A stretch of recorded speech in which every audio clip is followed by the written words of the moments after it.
Разработанные на ТНТК имени Леева, самолеты амфибии Т-103, осуществляют слет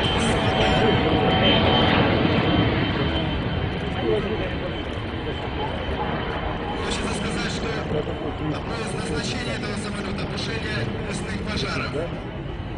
Этот самолет имеет возможность принимать на борт 12 тонн воды, 8 секций водобаков, расположенных в днище лодки.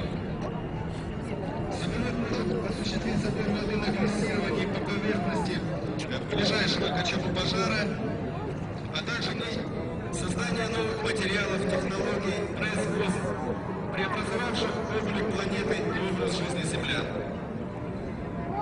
Итоги векового совершенствования авиации